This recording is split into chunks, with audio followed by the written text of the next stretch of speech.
en vivo y en directo. Muy bien. Pues nada, yo esta tarde iba a compartir la segunda parte sobre el tema que inicié hace unas semanas sobre la conciencia. Tú no estabas. Pero estando en las fechas que estamos, pues he pensado acerca de hablar acerca de la pasión de Cristo, ¿no? De la muerte de Cristo, ¿no? Porque ya que estamos en estas fechas y es relevante, es bueno, ¿no? La cristiandad se puede decir que en estas fechas conmemora la pasión y muerte de Cristo, ¿no? Uno, a la verdad, le da toda la importancia a los tronos, a las imágenes, pero hay una cierta cristiandad que habla acerca de la muerte y la pasión de Cristo, que está escrita, que está puesta en las Escrituras, ¿no? Y para exaltar esa verdad, bueno, ¿no? Jesús dijo que cuando nos reuniéramos, pues, hiciéramos, por ejemplo, celebrar la Santa Cena en memoria de Él, ¿no? Y anunciar su muerte, ¿no? Y es bueno, pues, también. Nosotros quizás en España no somos tan tradicionales, pero hay iglesias que son protestantes que celebran cuando es la Navidad, cuando es Semana Santa. Bueno, ellos no lo llaman la Semana Santa, llaman Easter, lo llaman cuando la resurrección, ¿no? Y me gustaría, pues, enseñar sobre eso, ¿no? La Biblia enseña en Colosenses, capítulo 1, versículos 15 y 16, que Cristo es la imagen del Dios invisible y que por medio de Él fueron creadas todas las cosas en el cielo y en la tierra, visibles e invisibles, sean tronos, poderes, principados o autoridades, ¿no? Y es destacable, ¿no? Como el Nuevo Testamento no nos ha dado ninguna información acerca de la apariencia física de nuestro Señor Jesucristo, aunque en las películas lo puedan pintar de una manera o de otra, pero los evangelistas callaron, no hablaron acerca de la apariencia física de Cristo, ¿no? Quizás sea porque Dios es espíritu, ¿no? Y siendo Cristo la imagen de ese espíritu, de ese Dios invisible, los evangelistas quizás guardaron un silencio total acerca de esa apariencia personal de Cristo. Por esto entendemos que nuestra atención debe ser dirigida únicamente a la verdadera imagen de Dios, que es el Verbo. El Verbo, la palabra de Dios, y no a ninguna imagen tallada por la mano del hombre. Que dicho sea de paso, hacer imágenes de lo que hay arriba en los cielos o abajo en la tierra están claramente prohibidas en los 10 mandamientos, ¿no? Que se ven reflejados también en los libros de Éxodo, capítulo 20, 1 al 3 y Deuteronomio 5, donde dice: yo soy el Señor tu Dios que saqué de la tierra de Egipto, de casa de servidumbre, no tendrás dioses ajenos delante de mí, no te harás imagen ni ninguna semejanza de lo que esté arriba en el cielo, etcétera, etcétera. No te inclinarás. Dios conocía de antemano, ¿no?, la inclinación humana por la idolatría. Porque de hecho fue uno de los grandes pecados de la nación de Israel, a pesar del mandamiento, ¿no? La idolatría no solo consiste en adorar una imagen de una falsa deidad, sino también de alguna representación de la divinidad. Dios dijo por medio de Isaías: yo soy el que soy. Este es mi nombre, y a otro no daré mi gloria ni mi alabanza a esculturas. Y también está escrito en el libro de Éxodo, donde dice: no hagáis conmigo dioses de plata, ni dioses de oro os haréis. Altar de tierra harás para mí. Éxodo 20, 24, 25. Así que Dios estableció todo un sistema de sacrificios sobre el altar con el fin último de prefigurar el gran sacrificio de Cristo que fue ofrecido en la cruz. La gran mayoría de la Iglesia de Roma ignoran esto, porque en el Decálogo, diseñado por la Iglesia de Roma, han sustituido estos dos primeros mandamientos del decálogo que tenemos en Éxodo, que he leído, por este de amarás a Dios sobre todas las cosas, que es un mandamiento que mencionó Jesús en los Evangelios, citándolo del libro de Deuteronomio, capítulo 6, versículo 5. Además de un segundo, amarás a tu prójimo como a ti mismo, del libro del Levítico 19-18, en respuesta a una pregunta que le hicieron a Jesús de todos los mandamientos, ¿cuál es el más importante?, ¿no? Y dijo también, de estos dos mandamientos depende toda la ley y los profetas. O sea, toda la ley comprende los 5 primeros libros de la Biblia, conocidos como el Pentateuco. Eso es toda la ley. De toda esa ley, los principales mandamientos según Cristo fueron estos dos. Pero estos no estaban en el Decálogo, en los 10 primeros mandamientos que Dios dio a Moisés.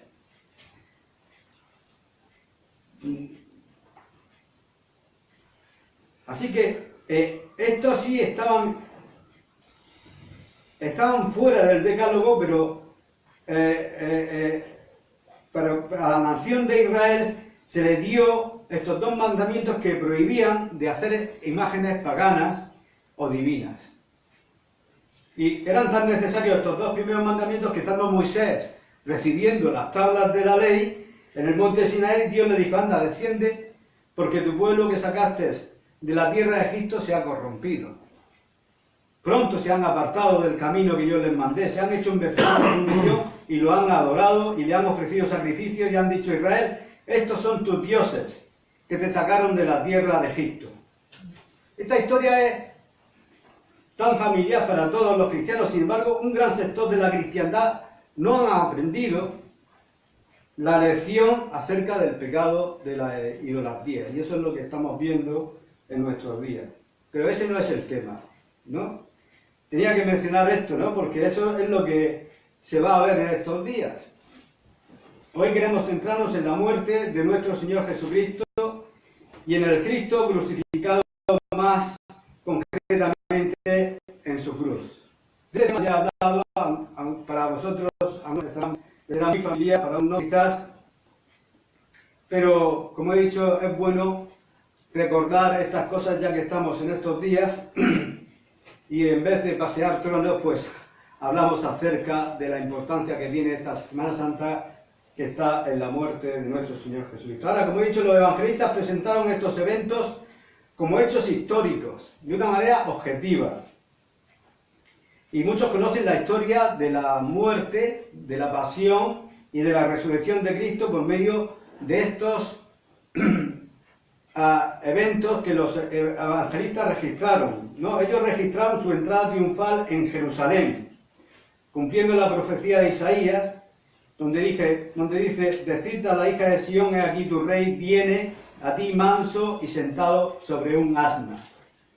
Y eso es lo que hoy se celebra, el Domingo de Ramos. Y una gran multitud le recibió con gozo y alegría, clamando, Hosana al Hijo de David, bendito el que viene en el nombre del Señor. Luego vino la traición de Judas, su arresto, y fue llevado ante el concilio, donde fue acusado por muchos testigos falsos. Y en medio de tantas acusaciones, Jesús callaba, ¿no? Hasta que sabemos que el sumo sacerdote le conjuró para que le dijera si era realmente el Hijo de Dios. Entonces tuvo que responderle, ¿no? Entonces tuvieron ya el motivo para sentenciarle y fue sentenciado por el Sanedrín, llevado a Pilato. Y Pilato fue un hombre que verdaderamente no halló delito en Cristo. Él fue advertido por su mujer y diciendo que había tenido unos sueños y que tuviera cuidado con lo que hacía con Cristo, ¿no? Y él quería de todas maneras librar a Cristo y soltarlo, ¿no? Y dice en el Evangelio de Mateo, dice, porque él sabía, Pilato sabía, que por envidia lo habían entregado. O sea, no lo habían entregado por ningún delito, sino por la envidia. Por envidia, por la popularidad que Cristo tuvo, ¿no? Por su fama, por el mérito, por el honor, por la gloria, por el aplauso que tuvo entre el pueblo, por su doctrina, por los milagros. Por todo eso lo entregaron en manos de Pilato, ¿no? Y por lo tanto Pilato pensó, bueno, de liberarlo, ¿no? Y que creyó que podía tener éxito al liberarlo al proponer que eligieran entre Barrabás, que era un ladrón y un asesino aborrecido por todo el pueblo, y Jesús, que había sido muy estimado por un gran número de ellos, habían sido recibidos en Jerusalén triunfalmente, le habían puesto ramas de palmeras para que entraran y habían cantado Hosana al que viene el nombre del Señor. Aquí seguro que le soltarán, ¿no? Pero dice la palabra de Dios que los principales sacerdotes incitaron a la multitud para que le soltasen más bien a Barrabás, ¿no? Entonces, aquí vemos también la influencia que tienen los líderes religiosos, ¿no? En nuestros días, como a las masas quizás puedan tener un juicio, puedan tener no sé, pensar, pero muchas de las masas son influenciadas por los líderes, y esto es lo que pasó aquí. Y respondiendo Pilato le dijo otra vez: ¿qué pues queréis que haga del que llamáis rey de los judíos? Y ellos dando voces dijeron: crucifícale. Y en Hebreos 12:3 dice: considerad a aquel que sufrió tal contradicción de pecadores contra sí mismo, para que vuestro ánimo no se canse hasta desmayar. O sea, esta es la contradicción, ¿no? Que hoy se celebra la entrada triunfal de Cristo en Jerusalén y que fue aclamado Hosana, el que viene en el nombre del Señor, por una gran multitud, y esa gran multitud más tarde dice: crucifícale. ¡Qué gran contradicción! Y eso es... no podemos realmente nosotros como cristianos fiarnos de nadie, porque lo mismo que te pueden alabar un día, otro día te pueden crucificar. Pero si lo hicieron con Cristo, que no cometió pecado, lo pueden hacer con nosotros mismos. Así que nuestro ánimo no sea ajustado por eso, porque eso es lo normal que nos puede pasar. Jesús fue sentenciado a muerte injustamente, fue escarnecido, golpeado, azotado y por último fue crucificado entre ladrones. Y me parece apropiado hacer una lectura del Evangelio de Mateo, donde se habla sobre la crucifixión de Cristo. El capítulo 27, vamos a leer de los versículos 38 al 54.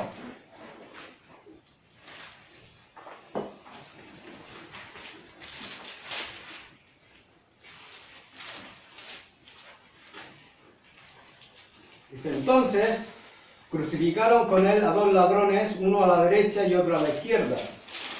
Y los que pasaban le injuriaban, meneando la cabeza y diciendo: tú, que derribas el templo y en 3 días lo reedificas, sálvate a ti mismo. Si eres hijo de Dios, desciende de la cruz. De esta manera también los principales sacerdotes, escarneciéndole con los escribas y los fariseos y los ancianos, decían: a otros salvó, ¿a sí mismo no puede salvar?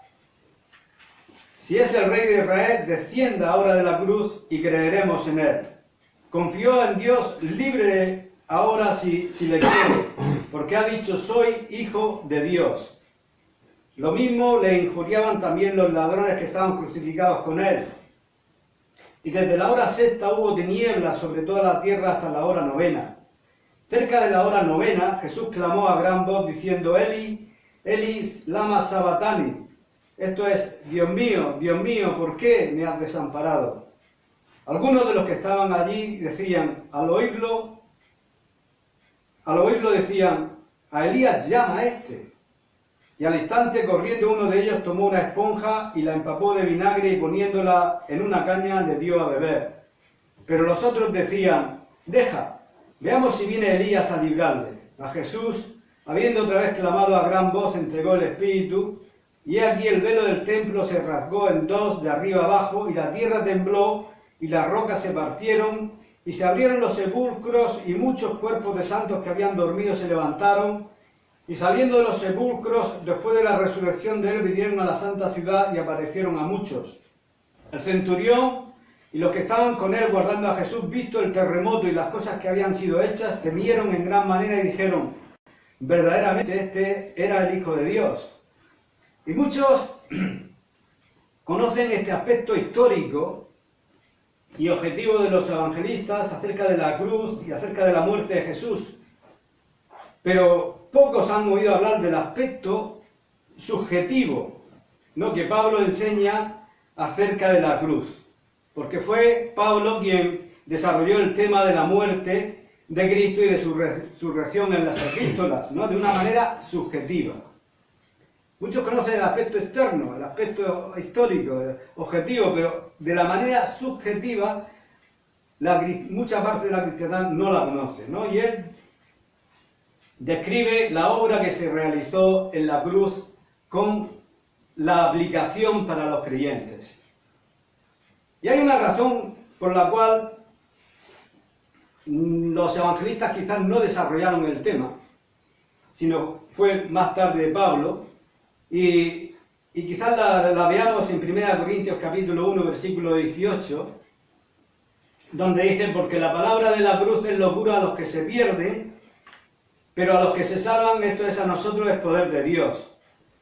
El versículo 23 también dice: pero nosotros predicamos a Cristo crucificado, para los judíos ciertamente tropezado y para los gentiles locura, pero para los que se salvan, el poder de Dios. ¿No? Y la razón, pienso yo, del por qué los evangelistas solo trataron el tema de una manera objetiva y no profundizaron en él como hizo el apóstol Pablo, es porque inicialmente este mensaje les fue de tropezadero.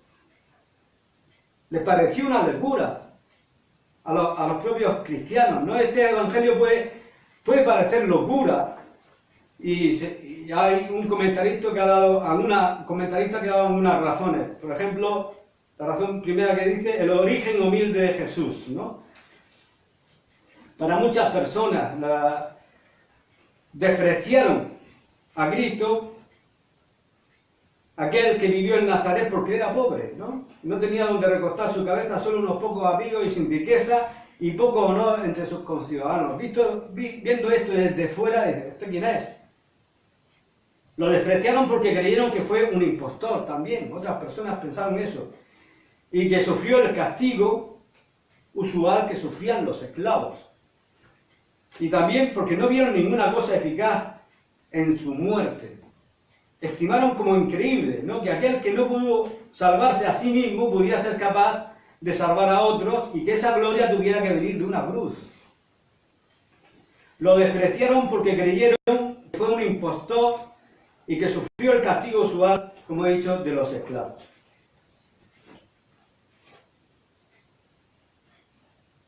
Los griegos miraban con desprecio y burla que la salvación pudiera venir de la crucifixión de un judío. Para ellos la muerte en la cruz estaba asociada con la idea de que era algo vergonzoso. Era el castigo para los impostores, para los esclavos, los vagabundos, los criminales. Era una locura y una insensatez lo que se proclamaba a los ojos de los sabios de este mundo. El que podamos vivir por medio de uno que murió, el que podamos ser bendecidos por medio de uno que fue hecho maldición, el que podamos ser justificados por medio de uno que fue hecho pecado por nosotros. Todo ello no podía ser por menos que una insensatez, ¿no? Y para muchas personas el mensaje de la cruz hoy les puede parecer una locura. Aún para personas que profesan pertenecer al cristianismo histórico, si conocieran el verdadero significado de la cruz, les parecería una locura. Como a los religiosos judíos les pareció una locura, como a los gentiles les pareció una locura, como a los sabios de este mundo les pareció una locura, a todos aquellos que le rechazaron y se perdieron les pareció una locura. Y Jesús dijo a sus discípulos: si alguno quiere venir en pos de mí, niéguese y tome su cruz y síganme. No puedes ser discípulo sin la cruz. ¿Con qué sentido? ¿Con qué significado?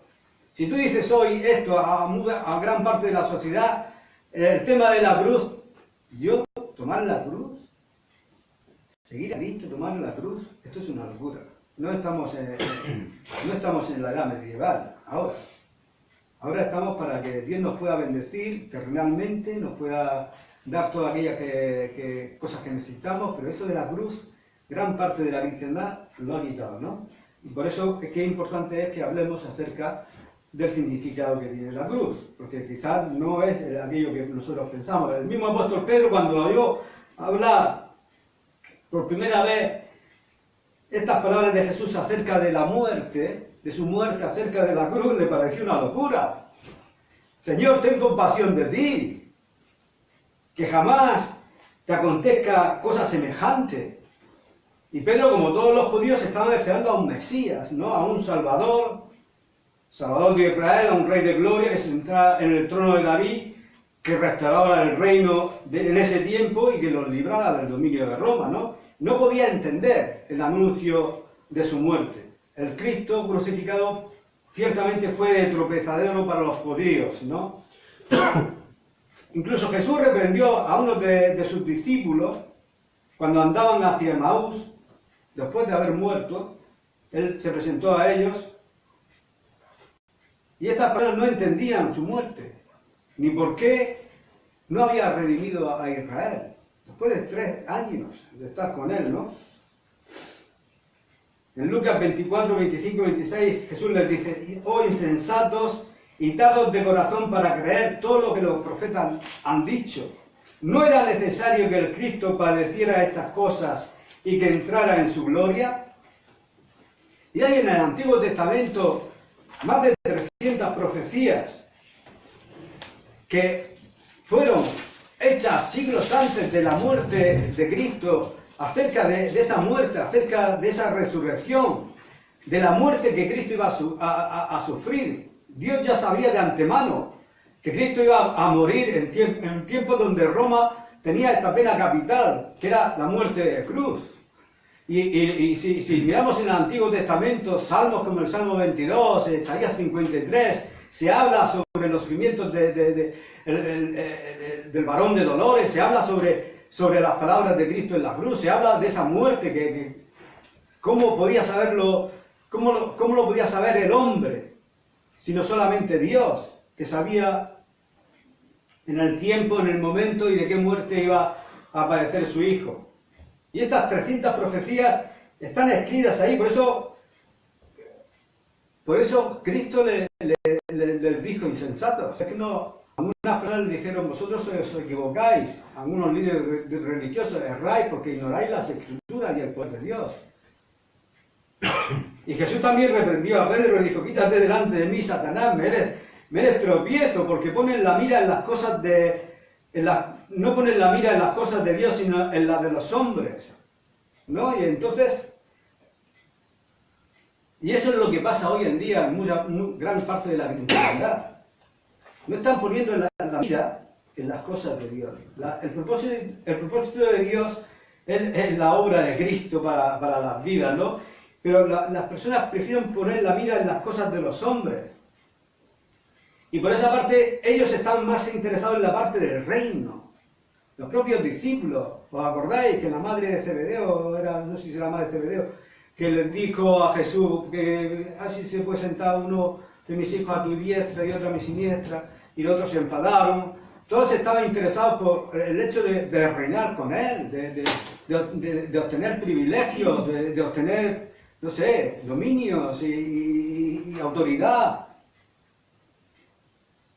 Y esa es la parte terrenal en la que estaban pensando. Así que vemos que el Cristo crucificado fue tropezadero para los judíos y para los gentiles de locura. Pero en este capítulo 1 y también en el capítulo 2 se habla mucho acerca de la sabiduría.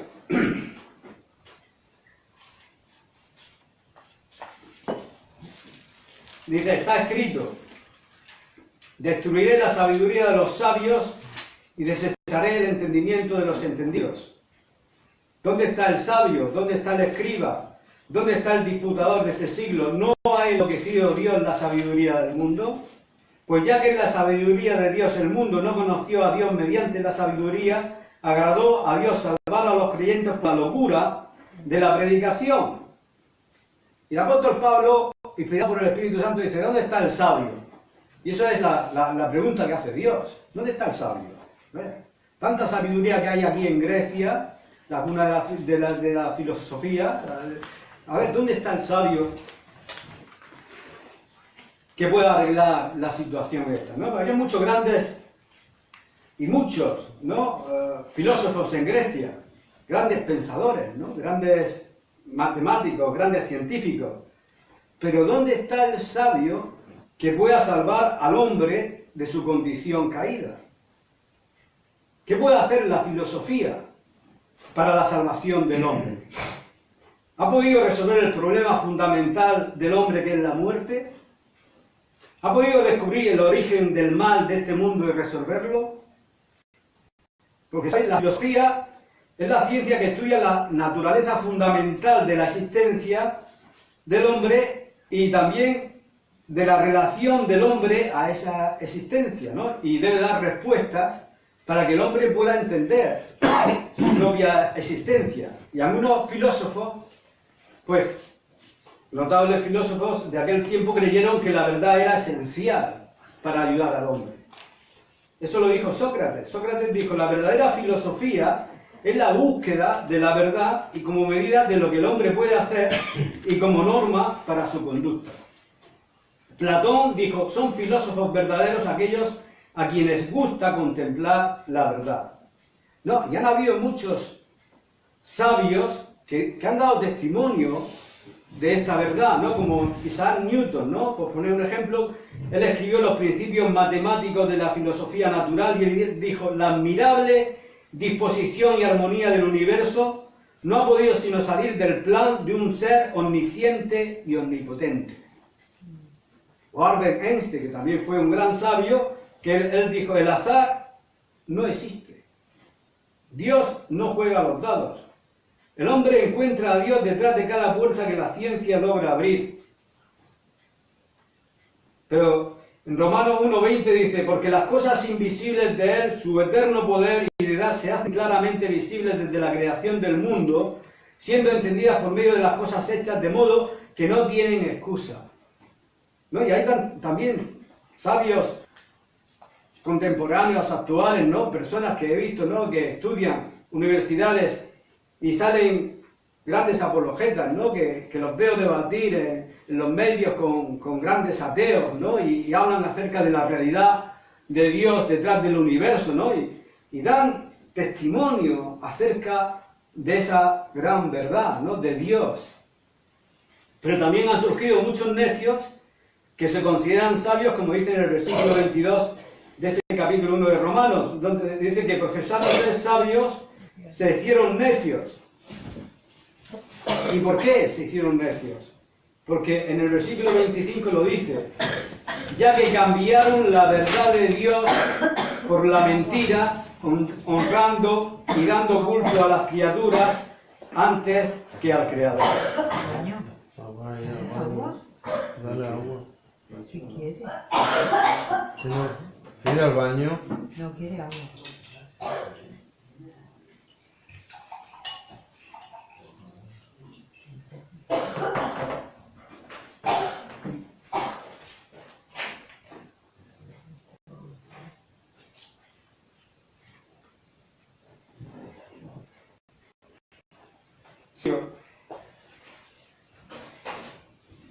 Pues han cambiado la verdad de Dios por la mentira.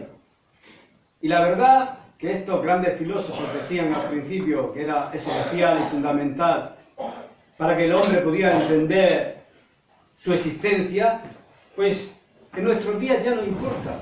La verdad es algo relativo, ¿no? Puede ser lo que es verdad para ti, para mí, quizás no lo sea. La verdad se ha diseminado, ya no existe, la gente no le da importancia a la verdad. Hubo un tiempo que las personas buscaban la verdad, pero hoy en nuestros días la verdad es tan relativa que a nadie le interesa. Y todas estas personas, estos grandes sabios que se han hecho necios, que tienen mucho ingenio para torcerlo todo, pues han influenciado a las personas para que no busquen la verdad. Es la antítesis de los grandes sabios, de los grandes filósofos de Grecia. La verdad ya no importa. Y la Biblia, por esa razón, nos muestra que por eso Dios los entregó a pasiones vergonzosas que son contra naturaleza. Que todo esto está en este contexto que algunas personas llaman libertad sexual, ¿no? Esto es lo que estábamos hablando antes. Libertad para casarme con quien quiera, sin importar el sexo o el género, libertad para divorciarme todas las veces que quiera.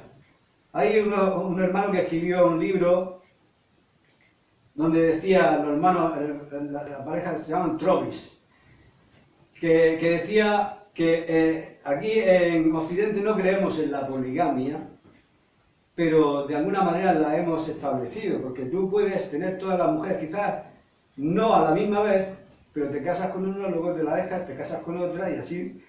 Dice, no creemos en la poligamia, pero la estamos viviendo también, ¿no? Hay la libertad para hacer con mi cuerpo lo que quiera, matar la vida que ha sido engendrada en él, y todas estas cosas nos hacen pensar, ¿no ha enloquecido Dios la sabiduría del mundo? Todos estos sabios que han promulgado todas estas leyes y todas estas cosas, ¿no es una locura verdaderamente? Y no hay nada más que ver el mundo para darse cuenta de esta realidad, ¿no? Yo estaba pensando, el Bautista dijo a los líderes religiosos de su día, generación de víboras. Hoy en día, si se levantara la cabeza y viera la humanidad, diría, generación de degenerados, estáis todos degenerados, ¿no? Y el versículo 28 dice que como ellos no aprobaron tener en cuenta a Dios, Dios se lo entregó a una mente reprobada. O sea, una mente desprovista de juicio. Sabemos que al principio, en el huerto de Edén, la sabiduría, el árbol de la sabiduría era la ciencia, el conocimiento del bien y del mal. En nuestros días ya no hay un discernimiento del bien y del mal. A lo bueno le dicen malo y a lo malo le dicen bueno. Y está todo ahí liado, ¿no? Y eso es la obra de Dios que lo ha entregado a una mente reprobada. Y la perversión pervierte el juicio y hace errar a la gente con respecto a los principios más básicos y prácticos. Por eso Aristóteles, también un gran sabio, dijo, nadie que no es bueno puede ser sabio y juicioso. Como una persona corrupta puede entender y tener discernimiento de lo que es bueno o malo si está corrompido. Pero eso es lo que dijo Aristóteles. Y la Biblia dice que no hay justo ni aun uno. Y continúa diciendo, y para hacer cosas que no convienen. Y hay una gran lista aquí, del versículo 29 adelante, donde dice que estando atestados de toda injusticia, fornicación, perversidad, avaricia, maldad, llenos de envidia, homicidios, contiendas, engaños, malignidades, murmuradores, detractores, aborrecedores de Dios, injuriosos, soberbios, altivos, inventores de males, desobedientes a los padres, necios, desleales, sin afecto natural, implacables, sin misericordia. Y esta es la condición espiritual del mundo. Así está el mundo. ¿No ha enloquecido Dios la sabiduría del mundo? ¿Dónde está el sabio que pueda arreglar esta situación? Y ya que la sabiduría humana fracasó, dice el texto, agradó a Dios salvar a los creyentes por la locura de la predicación. Y el método de Dios es la cruz. A diferencia de la filosofía que intenta ayudar a mejorar al hombre por medio de la ciencia, por medio de la psicología, por medio de la sociología y todas las demás guías que me imagino que tendrán algún provecho en el aspecto natural y terrenal, pero no en el aspecto espiritual. Y el hombre lo que tiene es un problema espiritual gordísimo. Por esa razón el método de Dios es la cruz. Y la cruz significa muerte. Y el hombre, diciéndolo llanamente, y sin pelo en la lengua, debe morir. Tiene una naturaleza espiritual depravada, corrompida y degenerada que no tiene solución. Este es su verdadero problema. Y no hay ciencia alguna que pueda ayudarle. Solamente Dios puede hacerlo. Y es llevándolo a la muerte. Y dándole una nueva naturaleza, que es la naturaleza de Cristo. Aleluya. Dios no quiere mejorar al hombre dándole una filosofía o dándole una religión llena de mandamientos y normas, sino hacer de él una nueva creación. Y Pablo lo puso con estas palabras, porque en Cristo Jesús ni la circuncisión vale nada, ni la incircuncisión, sino una nueva creación.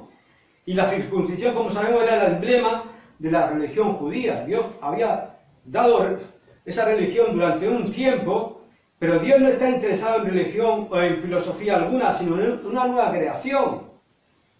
Dios ha provisto de una nueva creación en Cristo. Aquí, en esta epístola de Corintios vemos que Cristo es el poder de Dios y la sabiduría de Dios. Y la solución de Dios para solucionar el problema fundamental del hombre es proveerle de una nueva naturaleza, de una nueva vida en Cristo. Hermano, y por esta razón el cristianismo está basado sobre la muerte y la resurrección de Cristo. Si tú lo miras, el fundamento del cristianismo es la muerte y la resurrección de Cristo. Por esa razón, las dos grandes ordenanzas de la Iglesia cristiana son el bautismo y la Santa Cena, que reflejan estos hechos. Por medio del bautismo damos testimonio público de haber muerto y resucitado una vida nueva, y la Santa Cena es el recordatorio de la muerte de nuestro Señor Jesucristo, quien trató con el problema fundamental del hombre, que es la muerte y el pecado que la produjo. Así que vemos que hay un principio de muerte y de resurrección, que es algo que los sabios de este mundo no pudieron llegar a visualizar, a darse cuenta, ¿no? No fueron capaces de descubrir, pero sin embargo está en la misma naturaleza. La misma naturaleza enseña este principio. Jesús dijo, si el grano de trigo no cae en la tierra y muere, queda solo, pero si muere, lleva mucho fruto. Y el grano de trigo tiene un cuerpo que cuando cae en tierra tiene que morir. Si no muere, no lleva fruto, pero si muere, sirve de alimento al germen que nace y se nutre de él, y eso es lo que ocurre en nosotros. Nosotros tenemos también un cuerpo espiritual que debe morir, que está corrupto, para que Cristo pueda nacer. Por esa razón hay cuerpo animal y cuerpo celestial. A Pablo también le preguntaron, bueno, ¿con qué cuerpo vamos a resucitar? Y él incluso le dijo, necio, ¿no sabes este principio? Si tu cuerpo terrenal lo muere, pues resucitará un cuerpo espiritual, un cuerpo glorificado. Esto es, hay cuerpo animal y cuerpo celestial. Y el cristianismo está basado sobre este principio de la muerte y de la resurrección en Jesucristo. Ahora, Cristo no murió para que tú no murieras, sino que Él murió porque tú tenías que morir. Yo tenía que morir, todos teníamos que morir. Porque la paga del pecado es la muerte, y esa sentencia se tiene que cumplir. ¿Y cómo iba a hacer eso Dios? ¿No? Pues, ¿cómo puedo morir yo en la cruz? Puede preguntarse alguien, ¿no? Pues teniendo una visión clara acerca de la verdad del Calvario y aferrarla. Por eso la vida cristiana comienza con un nacimiento espiritual, después de haber tenido una clara visión acerca de la cruz. Y Jesús enseñó esto en el Evangelio de Juan, en el capítulo 3, donde le dijo a Nicodemo, de cierto te digo que el que no naciere de nuevo no puede ver el reino de Dios. Y Nicodemo preguntó, ¿cómo puede hacerse esto? Los judíos sabemos que eran personas de acción, de hacer. Preguntaron a Cristo, ¿qué debemos hacer para poner en práctica las obras de Dios? Y Jesús les dijo, esta es la obra de Dios, que creáis. Y por eso quiero aclarar que con frecuencia interpretamos mal el significado de la palabra hacer, dentro de lo que es la fe. Creemos que significa que después de oír la palabra de Dios debemos esforzarnos para hacer lo que hemos oído y aprendido. Muchas personas piensan que esto es así, pero en la Biblia esto no es el hacer. Es cierto que debemos tener la voluntad de hacer lo que hemos oído, pero el hacer de las Escrituras no es hacer las cosas con nuestras propias fuerzas, sino dejar que el Espíritu Santo vivifique la palabra en nosotros para que se haga vida en nosotros y se haga una realidad. El hacer de la Biblia es un modo de vida y no tan solo un modo de obrar. Por eso Jesús respondió,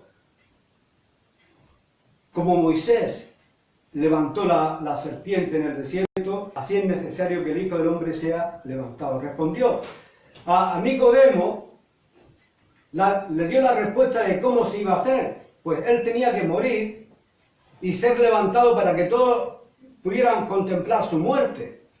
Y dio un ejemplo, ¿no?, acerca de un evento que ocurrió en el Antiguo Testamento, cuando el pueblo protestó y se quejó contra Dios y Dios envió unas serpientes y mordían, y todo era para nosotros como un simbolismo, ¿no? Pero fue una realidad para aquellas personas, pero era como si el pecado mordiera, le inyectara el veneno de la muerte y muriesen, ¿no? Y entonces Dios le dijo a Moisés, pues hazte un asta con una serpiente de bronce y ponla para que todo aquel pueda mirar allí, pueda vivir.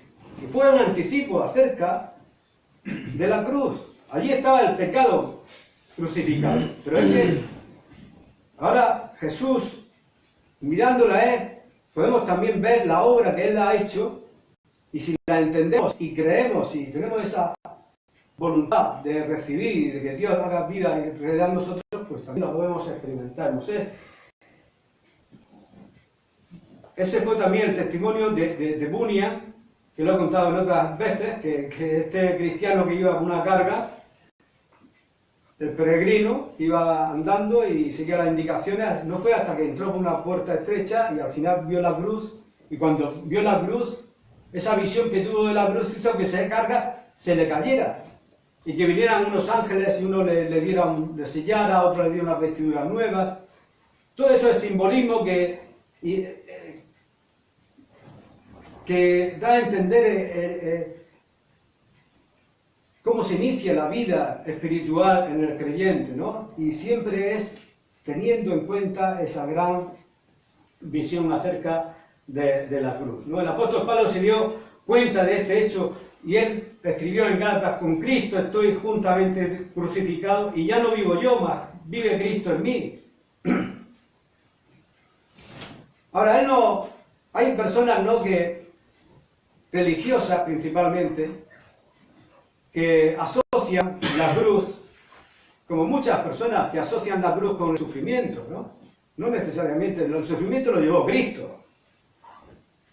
La cruz no tiene por qué ser el sufrimiento para los cristianos, sino una liberación. Porque allí trató Dios con toda nuestra iniquidad. Pero hay personas religiosas que asocian la cruz con los sufrimientos y los estigmas. Hemos visto que algunos santos también, no sé, de la época medieval, que les salían agujeros en las manos y en los pies. Pero todos esos sufrimientos y torturas fueron llevados por Cristo. Hace 2000 años de eso. Cristo sufrió el castigo, Cristo llevó la culpa y los sufrimientos en su propia carne, a fin de que nosotros pudiéramos ser libres. Y Pablo tuvo una visión clara de la cruz, y él dijo, fue como si él fuera al pie de la cruz y dijera, ahora veo que fui yo quien fue crucificado allí. Y escucha, fuiste tú también quien fue crucificado allí hace 2000 años. ¿Por qué? Porque espiritualmente tenías que morir. Yo tenía que morir. ¿Y cómo podía hacer eso Dios? Pues por medio de Cristo, muriendo con Él. He sido crucificado con Cristo y sin embargo vivo. Bueno, si un hombre vive después de que ha muerto, ¿qué es eso? La resurrección. Pablo tuvo una muerte y una resurrección aquí dentro. Y esa es la pregunta, ¿hemos experimentado esto? No estoy preguntando si creemos en la muerte y resurrección de Cristo de una manera objetiva, histórica, que muchas personas lo creen. Muchas personas lo creen y sin embargo no han experimentado esta realidad de la aplicación subjetiva. Y por eso yo pregunto, ¿la hemos experimentado nosotros? Y ese es nuestro testimonio también. Tú me puedes decir, sí, yo he sido crucificado con Cristo, soy libre de mí mismo, del pecado. Ya no vivo yo aquí dentro más, es Cristo quien vive en mí. Y era yo, y eras tú, hermano, crucificado con Él. No sufrimos las agonías, sino que entramos en la liberación y en la bendición que esa muerte ha producido, ¿no? Qué evangelio más maravilloso es este, ¿no? Hemos sido crucificados con Cristo.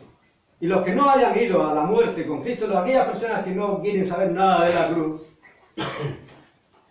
pues Cristo no vivirá en ellos. Aunque haya muerto por ellos, pero si ellos no creen, no vivirá. Sí, perdonará a muchas personas si confían sus pecados, los bendecirá, los sanará, incluso hará cosas maravillosas por ellos, porque esa es la naturaleza de Dios. Pero la cosa más grande que ha hecho por la humanidad es la de morir por ellos. Porque no podían morir por sí mismos. Y cuando se pongan de acuerdo con Dios, de llegar al fin de sí mismos, de sus caminos, de su voluntad propia, de sus elecciones, de su religión, de su todo. Escucha, el hombre no tiene remedio. Como criatura, Dios no puede mejorarlo, tiene que morir. Este es el mensaje del Evangelio, este es el mensaje de la cruz, ese es el fin de todo. Este es el acto más grande de fe que jamás hombre alguno puede hacer. Cuando crea eso y diga, Señor, me rindo, se acabó, me entrego aquí para hacer tu voluntad. Aleluya, ese es. Entonces surgirá, ¿no? Y sin embargo vivo, pero no yo, sino que Cristo vive en mí. Gloria a Dios. Este es el método de Dios para la salvación del hombre. Es la muerte y la resurrección en Cristo. Y ya vamos a hacer una lectura para terminar en Colosenses, donde gráficamente se ve la obra que realizó Cristo en la cruz por nosotros. Colosenses, capítulo 2, versículos 8 al 15.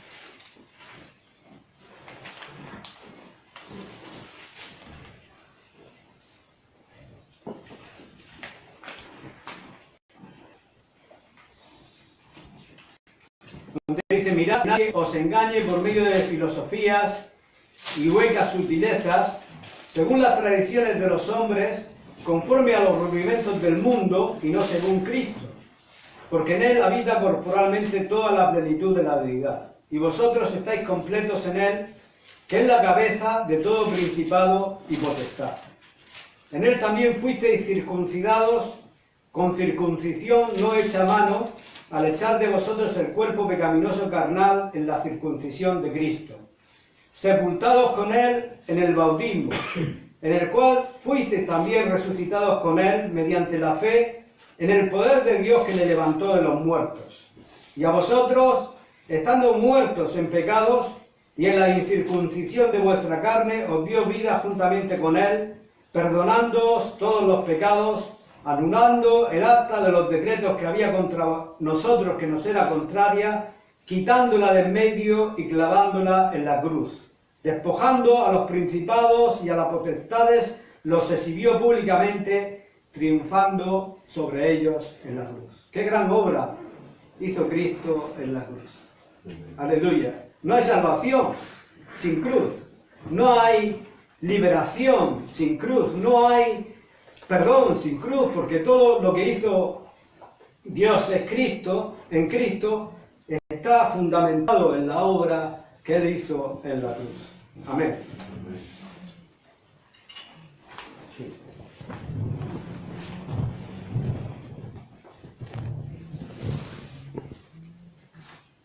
Pues no he grabado, que grabe mi mujer, que no borre la... Pone todavía Helen